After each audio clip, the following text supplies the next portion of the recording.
the up and down mill over on George Street, and that's why it's small.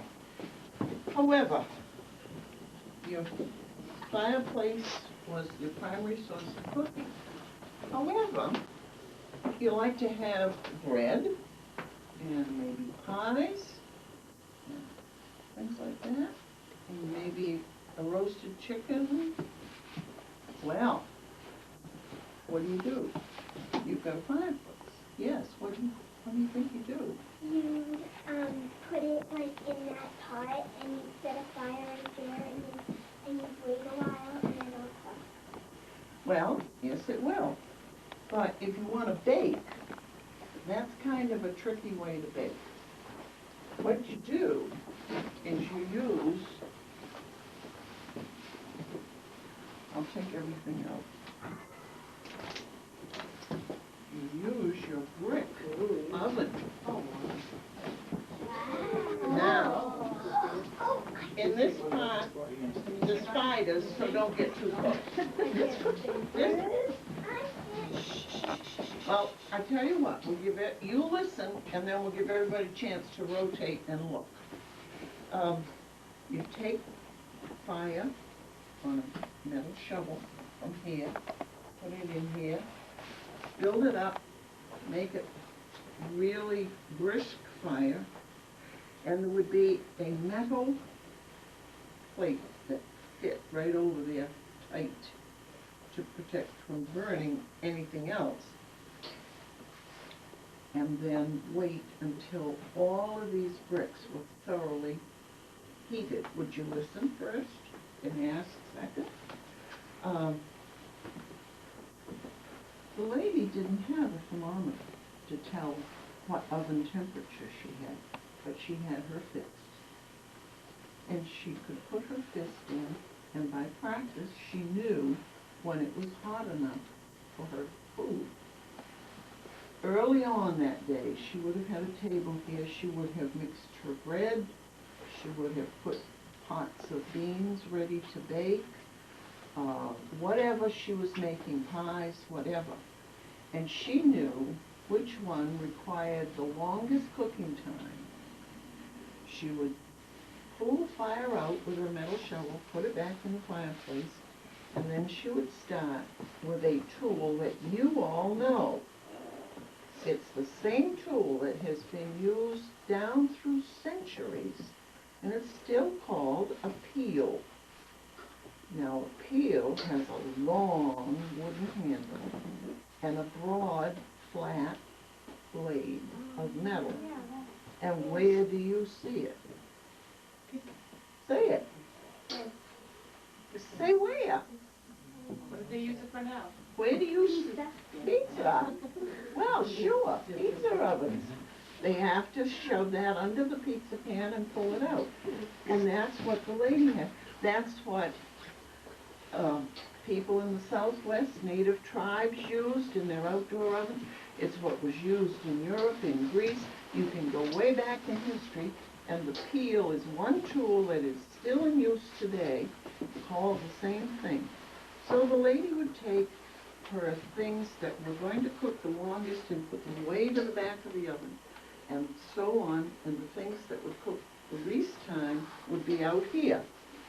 Put the metal thing back on it and sort of time it, and then she would take out what needed to come out first and keep going until she had cooked all of the food that she was cooking that day.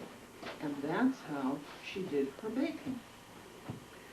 It's called a beehive oven, and if we had not got a lot of things stored in this little back hall, we could show you that the top of it is shaped like the top of a beehive, of brick, of course. So that, down here, I reckon, they used to store wood to keep it dry. And they probably did not have it in there when they had the fire going. Okay. Now, if you haven't seen in there, you take a good look, and then I'm going to show you. Why don't we stand back a little bit? And if you want to sit down, then everybody can see. And fire The station. fire station, the way it used to Old look. fire. Old fire station, right, that was built in 1940. That's the year I was born. That's what I think of as the new fire station. The fire station, yeah. This is now the town offices. This is A&J Tool now, and here is the way it used to look. I'm gonna kinda hurry because I know you're running late and I don't wanna keep backing you up on time. The inside of the factory, all the belts and wheels. Here's Plainville Stock Company, and that would be inside. And they all ran pretty much, they were all jewelry and everything, so the material inside and the machinery was the same, yeah? I know what that is right underneath those two pictures. What is it?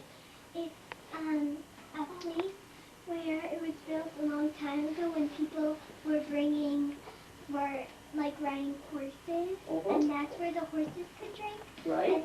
And where there's now cement, Yeah. is where there was another little water place where like smaller animals could drink. Yeah, they drank down here, and the horses could drink from the trough up here. And this monument, as we call it, was right on the up corner of this building, in the center of town. Now where is it? Where? Say it. In front of the car. Yeah, okay. It was moved for safety reasons. And there was one other bit of water coming out of that fountain on the opposite side, on the sidewalk side. There was like a bubbler, but it ran all the time. And it was for people. So you had horses, dogs and kitties and people, all drank from the same fountain. Okay. Recognize this building? Yeah. Yes. Yeah. What is it now? It sells a pizza, right. Still looks the same. Okay? And I bet those big steps are there too. Except it says Plainville pizza. Right. And the layers of pizza. Okay, boys and girls, let her finish talking, okay, for a minute? Okay, we can do questions when Okay. we're done, okay? This is Fox Market. It's a general store. And years ago, the stairs used to go all the way across the front because there was another set of doors right here. They were big, long runs, and people used to sit on them to watch the parades and everything. We had big parades in town. Right here, we had bakery. There was always a barber shop. Jerry's Barber Shop is there now. Yeah, that's where you go. I go there. And in the brick house, it's an insurance company. It was the town offices. It was a library at one time too, for a short period of time. And it was the first property that J.T. Bacon built in this town. 1854, I think I'm right. Pretty cool, huh? Now here we got Dawn's Diner right next door, the way it's Lord. Yeah. If you look taller than usual. There was a sliding door, and I understand down the Cape, there's an old diner been brought in from the 50s. It's called the Farms. Here's Thompson's store. This barn, windmill. He had a little general store. Do they know And- what a windmill was for at Thompson's Oh. store? What? What would you think? Power. No, No, no, try no, something not else. quite. It brings something up. What? Say. Water. Water, there you got it. Right. Long exactly. before Plainville had town water. Right. And this building here, you recognize it? Yeah, I do. It's the Humphrey House. Hey, cool. That's the Humphrey House. And that's an old picture. Yeah, Did I think that the Humphrey House used to be a library? that's right. Mrs. Fluck could tell you about that. From 1930, when it stopped being a rental property, people lived here. In 1930, then they changed it around and made it into a library. The library had been in the brick block in one room, and they brought the library up here in 1930 And in 1989, they moved into their new library building, and the Historic Commission took over this building. Every building has had much use in this town. And the Do library. they want to come in now, or Yeah. do they want to? Do you have any room to here? You're gonna be across the street, probably at the Pizza House. And you're gonna look across, you're gonna see an old house, and it's gonna be the Garden House. That's one of the oldest. It's the little white one on the same side of the street as the stock Yeah, company. that got It covered. belongs to the stock company now. On the Plainville House of Pizza, doesn't it say one of the first post offices? It was the first. It was, yeah, that's right. So why don't you come in here, maybe your question, why Plainville is called Plainville? Plainville is a plain little town, and ville means village, town, whatever. But that isn't why it's called Plainville. Oh, I see. If you look from the center of town all the way to the Wrentham line, it's a little narrower down here. The hills go up on either side. But when you get further north beyond the wood school, it broadens out and it's flat land. And what would be another name for flat books? It is called the Great Plains. Now, there's another reason it's called Plainville. If you take 106 up the hill, cross at the lights, down the hill, what do you see spread out in front of it but more flat land, right? Yeah. If you think about it, I know this thing's built on it now, but when I was a kid, there were very few things there. And it is definitely plains. However, that set of plains is named for a family called Cuttings Plains. So, because Plainville is primarily built on plains, it is called Plainville. Now, it was always called Plainville, or at a later time, the South Precinct, that's a voting district, of Wrentham, because for a while, Plainville did belong. Plainville is a plain little town, and ville means village, town, whatever. But that isn't why it's called Plainville. Oh, I see. If you look from the center of town all the way to the Wrentham line, it's a little narrower down here. The hills go up on either side. But when you get further north beyond the wood school, it broadens out and it's flat land. And what would be another name for flat books?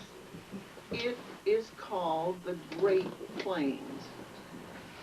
Now, there's another reason it's called Plainville.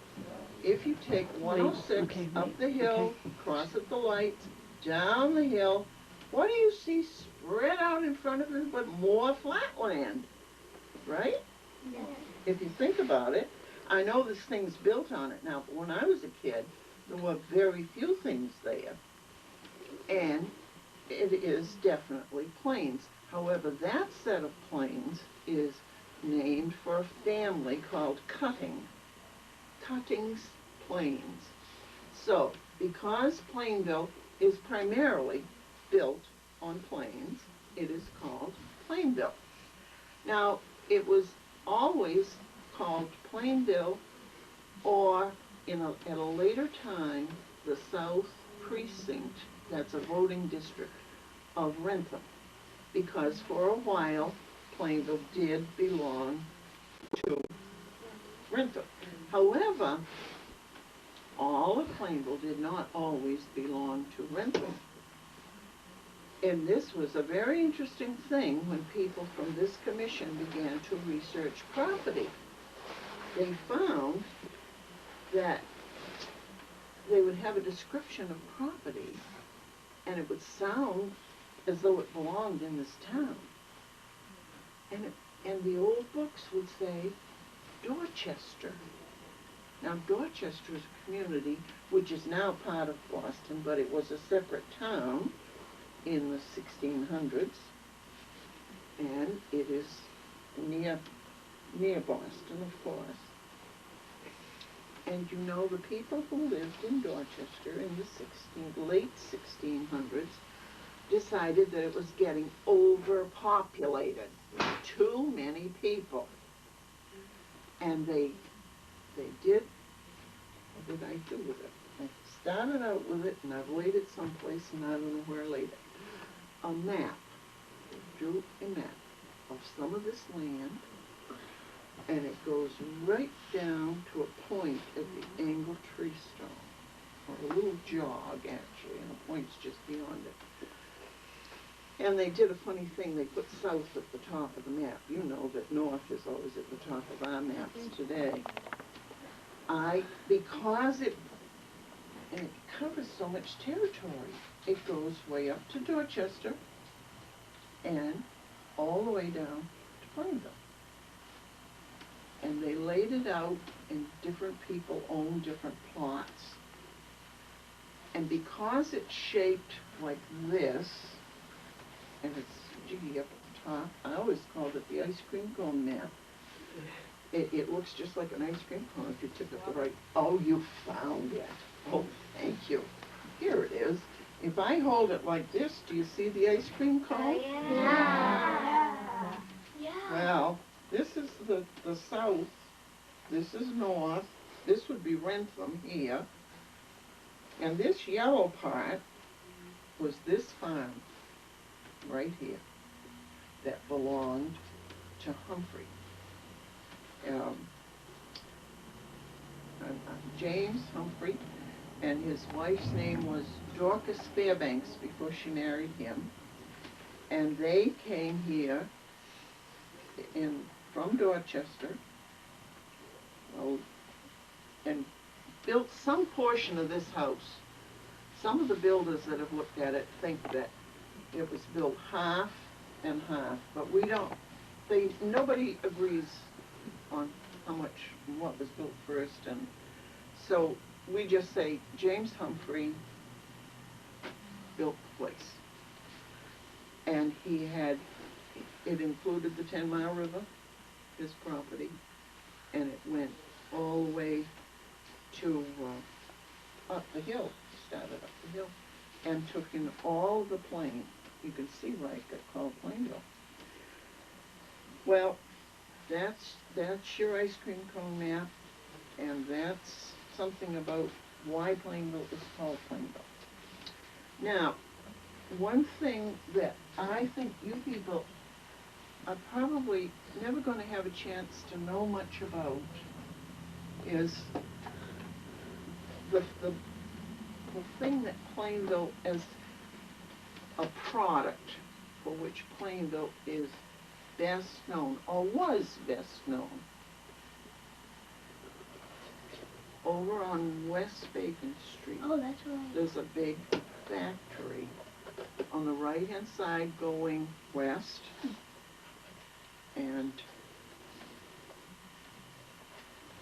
it was called Whiting and Davis, and they made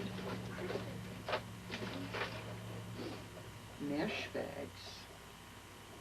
This one probably dates from the late 1920s. A little bit Art Deco. And it's made of metal mesh. Before this kind of bag, it was made of little metal rings that were all hooked together, and it's so soft. This is quite soft, but the other is just absolutely precious to touch and beautiful because it was more floral and prettier. This is fashionable. In later years, well, I did a stupid thing. I brought the box and I didn't look and see that I didn't have the beautiful bag. But this is a copy of one of their bags, and I think it's very, very lovely. When they had a certain anniversary, they made copies. No longer does Whiting and Davis exist in the town of Plainville. Right now, they're in North Attleboro. No longer does Whiting and Davis make mesh bags. They only make safety mesh for meat cutters and people who swim with sharks and all kinds of safety mesh. Yes, ma'am. My mom collects mesh bags from Whiting and Davis. Yes. We had an exhibition here at one time of Whiting and Davis, or of metal mesh, I guess. This is the bag that I had when I was a little girl, 7 years old. So that means it's 73 years old. Wow. It's in rough condition. But I guess I'm lucky I still have it. And I apologize for not bringing the big, glamorous one of their latest ones that they ever did make. I apologize all over the place. I know what I did. I took it with me when I went to my college reunion. And I forgot to put it back in the box, apparently. Anyway, you need to know, when you study any place, a country or a community, you need to know what the principal product is or was. Now, ours is shifting, and we have a very general way of making money in this town. But at one time, it was only jewelry, Plainville Stock Company. But before that, you have to go to J.T. Bacon. He was a man, I believe, who came here from Attleboro, but he saw some possibilities in this town. And he laid out the main part of what I call the crosshatch streets. Think about, we'll start with Lincoln Avenue, East Bacon Street, 106, School Street, Cottage Street, Broad Street, Maple Street. Then think about Spring Street, Pleasant Street, and we won't think about Grove Street because that was laid out by a couple of ladies, Mrs. Thompson and Mrs. Lincoln. But J.T. Bacon laid out the rest of the streets. He built the brick block, as I said to you a few minutes ago, and he brought jewelry as an industry into this town in the middle 1800s, just when the Industrial Revolution was getting going pretty good in the world. He got it going in Plainville. And so the Plainville that I knew when I was a little girl, let's say in 1930 and from then on, had Whiting and Davis, and they had Plainville Stock Company. By then, most of the other jewelry companies had sifted down and they had joined. They'd either become part of those two or they had left town. But there were a lot of jewelry companies. Schofield, Melcher, and Schofield is one name that comes to my mind. But anyway, we had, yes ma'am, occupied by a family of the name of Slack. And they were supposed to have run some mills. We cannot find the site of the mills. We rather think that they may have been obliterated when Whiting and Davis was built over there, because we have covered the ground thoroughly. But the Slacks came and left. And once, in a political kind of paper that was circulated in the town called the Skirmisher. Skirmishers fight. And I believe it must have had something to do with the preliminaries separating Plainville and Wrentham. In that Skirmisher pamphlet, Plainville was referred to as Slackville, with the implication that it was pretty slack in Plainville. It's the only place I have ever found it in print until somebody found a copy of that in their attic. That's the first I saw it too. It was brought to school when the schools were right over here, the town hall building, and it was given to one of the teachers. Well, teachers came in from outside. They were not local people, and they thought, this is good, this is true. And for many years, I and all the other kids who went to Plainville School were taught what you just said. And I jumped on you kind of hard, I know, but I wanted to make my point with everybody, and I hope you'll forgive me, because we have worked for 23 years trying to dispel the image of Slackville. It really, and it's so frustrating because the Slack family came and went and didn't contribute very much to the town.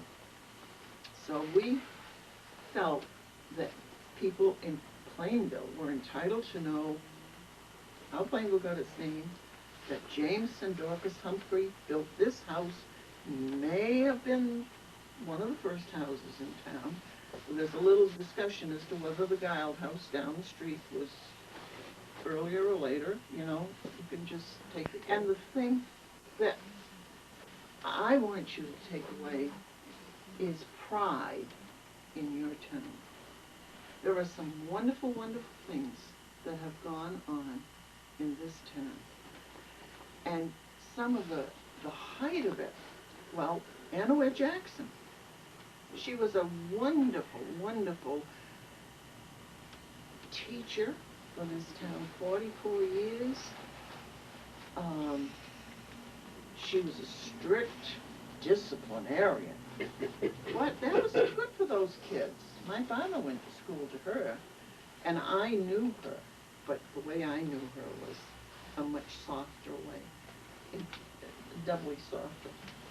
When I was a little girl, my daddy took me to see her over on High Street in her home. And she took me out back, and she had ducklings, little wee, soft, fluffy, yellow ducklings. And she picked one up for me to feel. And I was so blessed to know Anna Ware. If we had longer, I would tell you a riotous story about her class. But I can't. We don't have time enough. Anna Ware Jackson. Clarence Telford, for whom the town park is named. It's really the Clarence, I don't know, Telford Memorial Park. Right. I think that's the way it's named. The men of this town went out, and people that ran Plainville Stock Company would not give this piece of land for a park. They had to buy it. And these people, Telford and others, went out and earned the money to buy this park for the children of Plainville.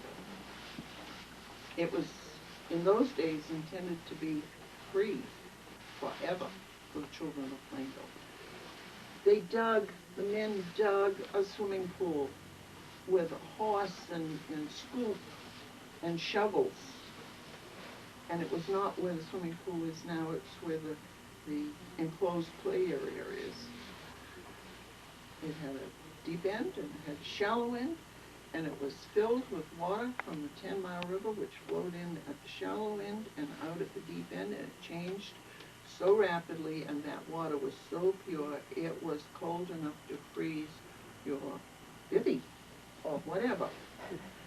And they had to slow down the interchange of water so that we could even get into it and stay in it long enough to teach swimming or learn to swim, which I did both there.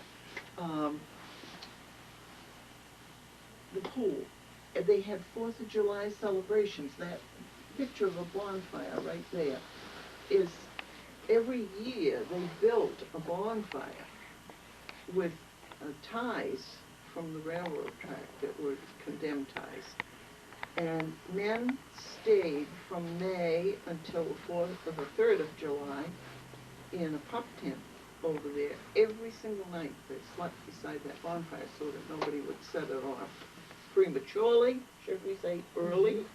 Because they want to be ready. Well, they wanted to protect the bonfire so that it would be ready to go. They fired it at 11 o'clock on the evening of July 3rd.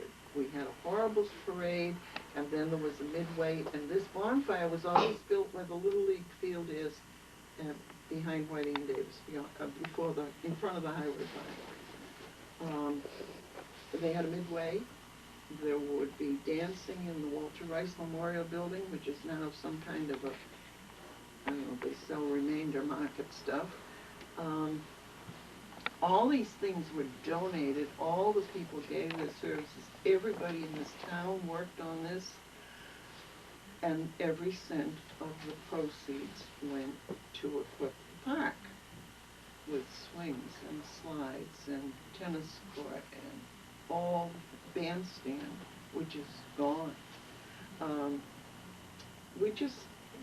People did things. They loved winter. We were told by either the police chief or the fire chief when we could go on the ice to skate. Plainville Pond. One year Plainville Pond would be better than Witherell's, and another year Witherell's Pond would be better. And even once in a while I've been up and skated on Cargill's Pond. But you know, all these kids in town skated every afternoon after school when there was ice, and we used to get ice that stayed pretty well. And it would get all rutted and chipped. There would be hockey games, and we'd have a bonfire every night on the ice. So when it got really rutty and hard to skate on, the fire department would wait, and it was a volunteer fire department. They were not paid. They would wait for a cold, cold night, and then they would come over and they would spray water on the ice and let it freeze, and it would be just like glass. And they would do that as many times during winter as was needed. They did it for the kids. We were blessed. We were blessed by the people who lived in this town. And, you know, I believe we still have people like that in this town. We still have Girl Scouts, Boy Scouts, Cub Scouts, Brownies, Little League. You have all those things. And somebody's dad and mom has been working on them. You have 4-H. You have some devoted school teachers here too. And just keep in mind that Plainville has been a wonderful place to grow up. And be proud of your town. And look for things that you can be very proud of. What time am I supposed to finish? What time do you have? I have 10:32. I don't Yeah, know. that sounds about right. You have a few more things, because we have to be at the Senior Citizen Center at 1:15. Okay. Well, Does anyone have any questions? yeah, let's do questions. We'll do Yes, one or ma'am. couple questions. How come my house is 121, but this town isn't 100 yet? Oh, good question, huh? Very good thinking. Where do you, give me your street address. 106 West Bacon Street. 106, okay. Are you on that side or that side going up? Is This it side. present? Okay. Yeah, because he has the Actually, best. I don't really want to go there sometimes because of the dead squirrel. Well, no, you won't have to worry about the dead squirrel, okay, in the road? But he has a fantastic He does. collection of Indian arrows, among other things. He does. Wonderful. He's collected since he was a little bit older than that, since he was your age. And they're from Plainville, too. Arrowheads he found in Plainville. He was born, he came from Plainville. So what do you guys want to know? How the government of Plainville works, right? Yeah. Who's the boss? Yeah. Well, Yeah, it was interesting because if you were in a big city, there would be one person called the mayor who would run everything, just like the CEO, the chief executive officer of the big corporation. But we're not a big city, we're a little town. And we still have the form of government that the Pilgrims set up when they came here. Yeah, we're still using, and sometimes I think this building's been around since the Pilgrims were here. Yes, they had what they called the town fathers, okay, were elected from among the men, because only men were allowed to vote. And only free landowning white men were allowed to vote. So if you were female, you were just up the creek without a paddle, okay? And what they did was they had town meetings, and we have a town meeting, okay, and you can come to town meetings, you know. Yeah. We may be having one this fall, so tell your parents to come, you can sit in the bleachers and watch everything that's going on. Cool. And the people in the community get together, and they decide what things need to be done. Now, if you come to town meeting, you'll discover that we have something called a warrant. And on that warrant is a whole list of things for the town to vote on. Whether to buy something, whether to build a new school. We voted to build the new wood school, okay? Whether to increase the number of policemen on the police force. Whether to buy a new street sweeper. All of those things are decided by the town as a whole. And when you want to get permits to do things, because you have to have permission to do things if you're going to build a house or something like that, or add a pool to your house, there are different groups here in town, whereas the mayor would have control over everything. What we do is we have the planning board who takes care of people who want to build things. We have a zoning board if you need a variance because where you live doesn't allow something, or you need your lot is a little bit too small. So you go to the zoning board of appeals. We have a building inspector who makes sure that the buildings are built the way they're supposed to be. Okay. We have a town accountant who makes sure that the checkbook balances. We have a tax collector. Okay, who takes in all the money. All of the money. All the money. If you come down to Town Hall to pay for a building permit, or to pay your excise taxes or anything like that, you have to pay in the first of all with tax collector's office. Okay, and then she gives you a receipt, and then you go to pick up your permit or whatever it is that you have to do. So, and there's little blocks outside if the town hall is closed, so you can pick it through the slot. You don't stick in money though, you make sure it's a check or money. Okay, so it's a whole group of people. In fact, there are 3 selectmen. And as I say, they used to call them the town fathers because they basically were fathers. And then I got elected, and I don't really qualify as a town father, do I? So I guess I have to be a town mother. Yeah, I'm a town mother. Our town has 2 town fathers and 1 town mother, okay? All right, we sort of try to keep things going. And this is Mr. Fernandes. Mr. Fernandes is the town administrator. Now, in our town, as in most towns, those of us who hold office are basically volunteers. We're not here all day long, we have to work. Okay, most of us have to hold down a job because we have families and we have kids that we have to feed and rent that we have to pay and mortgages and stuff. And so we need somebody to handle the everyday events. So that's what Mr. Fernandes does.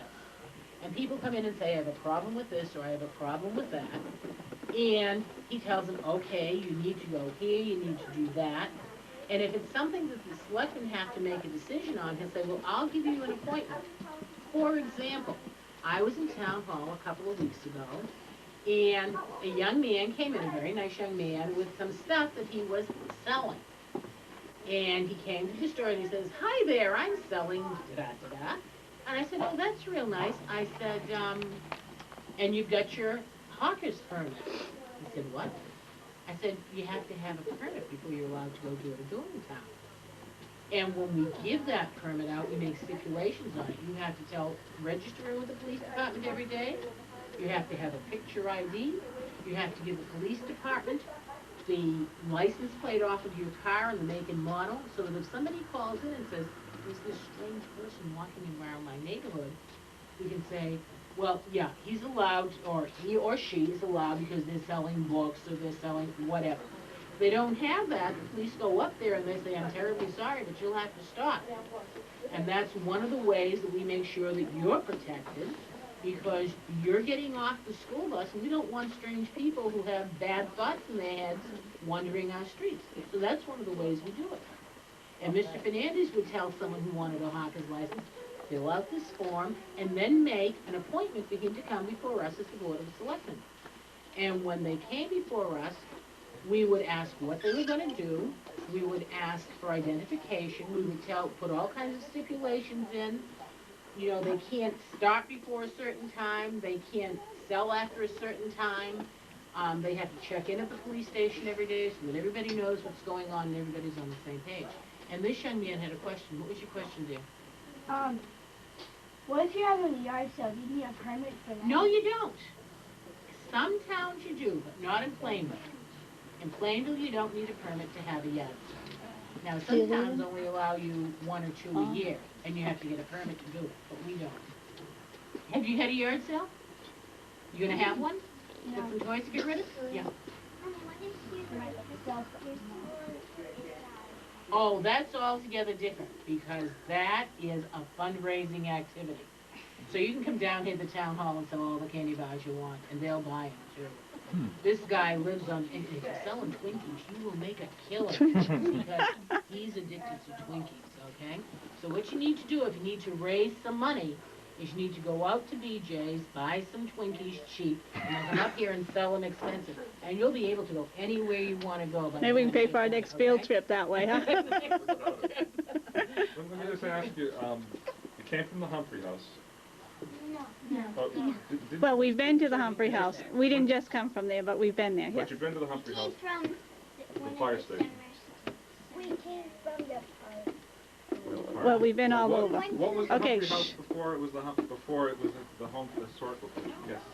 The library. It was the library until they built a new library in front of the Wood School. And You- who made it that library? Who helped convert it? Benjamin Black. We found his grave in the graveyard. He built the house, right, and Mrs. Slack. I'm sure she did a lot of the work. But when they changed the Slack house into the library, what group here in town did most of that work? Do you know? Did they tell you? Well, we did, I don't know, but we'll. Yes? The two Humphreys. No, they were long passed on. The Girl Scouts, the Plainville Girl Scouts are responsible for doing the painting, and their folks came in and put up shelves and everything, and that's why we had a library. And they were young people just like you, so you see, you can get involved. There's lots of stuff you can do for your town. You don't have to wait until you grow up. There's lots of stuff you can do right now. But if the Humphrey House was the library, what do you think this building was? Oh, that's easy. Let's see. Easy. Okay, The fire department. fire department. And I just happen to have a picture of this building. When you go outside, you'll see. You can see that this is this building Oh, you have with pictures. all the fire We trucks have one fire trucks in lined it up. too. What I do is I try to buy whatever the town needs as inexpensively as I can. One of the things we've got on order is this. Anybody know what this is? Everyone knows what this is. What is this? Ambulance, right? Now let me show you something else. Does anyone know what this is? This little Volkswagen Oh, my bad. bus